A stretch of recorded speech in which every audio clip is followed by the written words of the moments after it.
in Africa. African News, Georgia Calvin-Smith joins us. Georgia. Thanks very much, Mark. This is African News. And election officials say that they are hoping more people get on board in the second round of Mali's parliamentary vote that's needed to reset the country's constitutional credentials.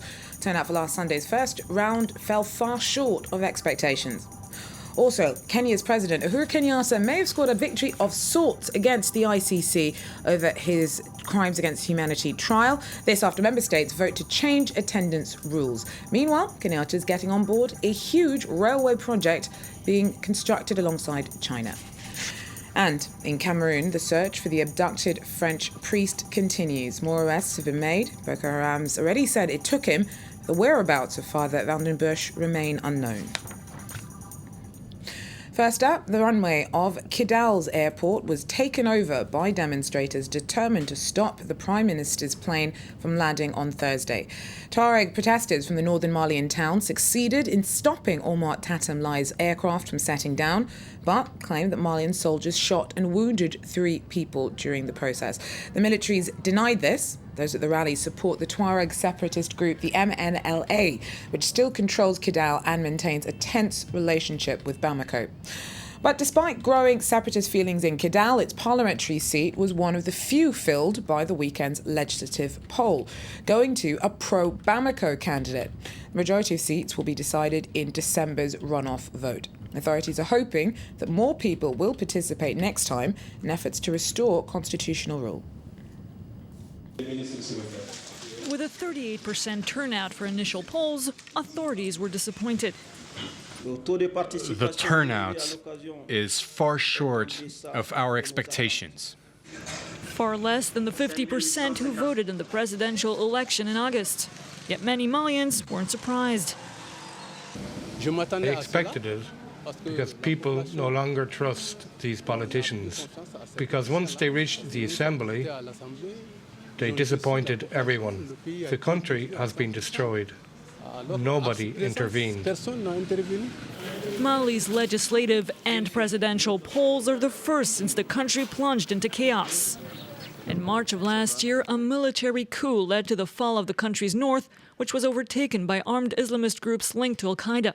10 months after France launched its operations to remove Islamist militias from the north, tension is still high. On Thursday, Malians protested in Bamako, accusing France of helping those who want to divide the country. In Kidal, demonstrators criticized the government. South African opposition politician Julius Malema has failed to get judges to drop corruption charges against him and so will now have to return to court next September.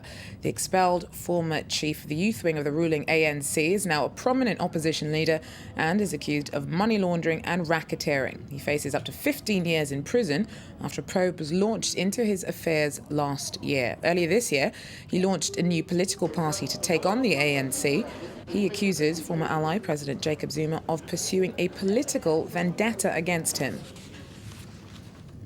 After the International Criminal Court this week told Kenya's president he could not pick and choose when to attend his crimes against humanity trial in The Hague, member states appear to have gone over the court's head.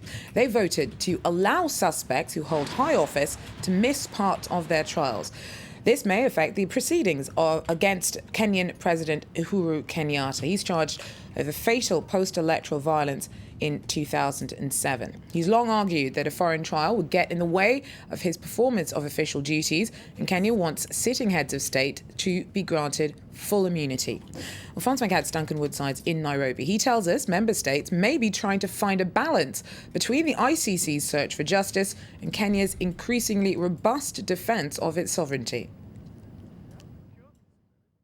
The member states in particular, which are important here, of course, are the members of the UN Security Council, the permanent members of the UN Security Council, which have been perceived to be against the Kenyan authorities. That's a perception of the Kenyan authorities themselves. And also the African Union, which voted a few weeks ago to adopt a resolution asking the UN Security Council to defer the Kenyan cases by a year. Now, the UN Security Council, of course, didn't adopt that resolution. There were abstentions by key powers, including France and Britain. But what we've seen today is this vote by the member states of the ICC, which could represent a partial compromise in which, of course, Uhuru Kenyatta and his deputy, William Ruto, would not be required to travel to The Hague continually to defend themselves, but potentially would be able to at least partially defend themselves over video link.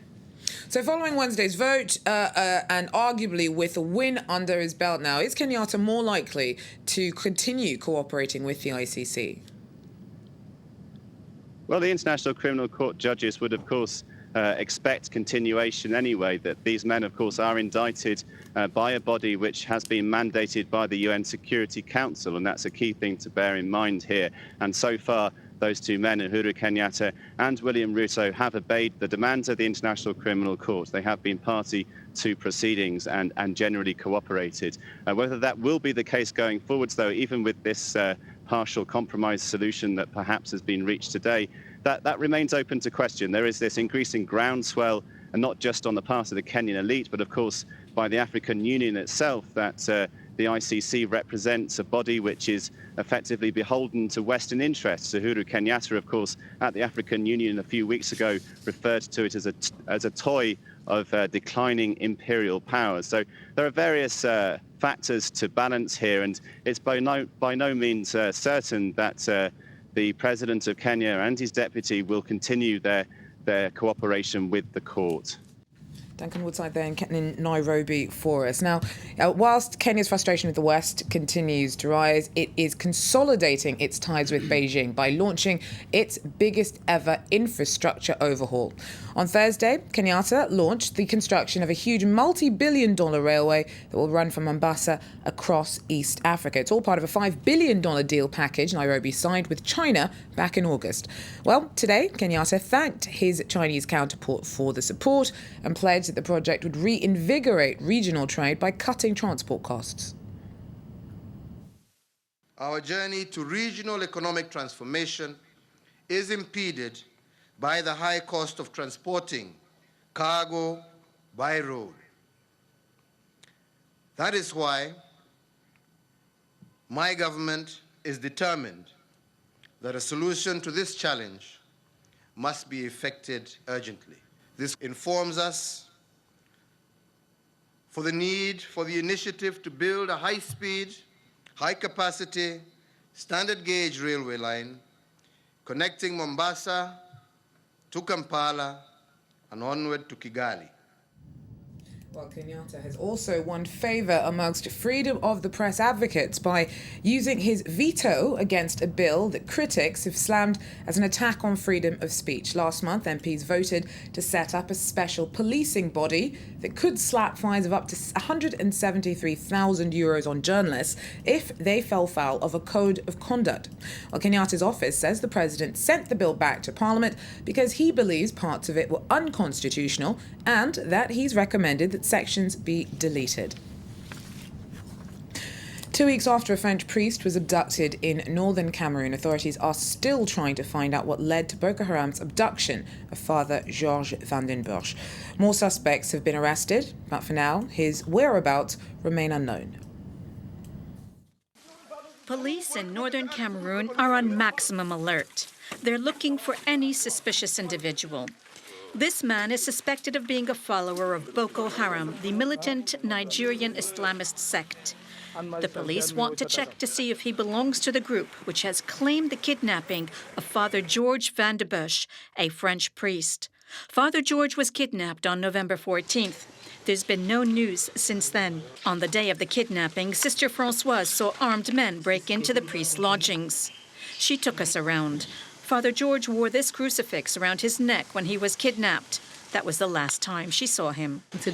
We wonder how he's being treated, if he's in good health, if he's sick, if he's feeling discouraged emotionally and spiritually. The parish is in shock following the priest's disappearance. The majority of the residents of Ngetchewe is Muslim, but the priest was popular with everyone.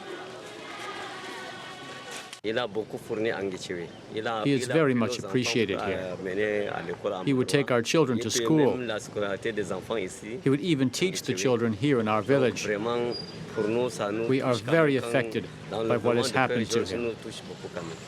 Father George's pickup truck is still parked near the parish. His kidnappers had not found the keys. They took their hostage by motorcycle on this road, which leads to neighboring Nigeria. Cameroonian and Nigerian investigators exchange information on the matter. A French team is also conducting an investigation here. Well, that wraps up African news for me, but I will be back with more tomorrow, Mark. Georgia, thank you very much indeed. Georgia Calvin-Smith there with African news. Good to see you. We're taking a short break. After that, we're back with another world news update. Plus, in sport, the latest on the French footballer back from Qatar. Zahir Bounou said he'd been denied an exit visa for 17 months. He's now back in Paris and speaking to us. Stay with us.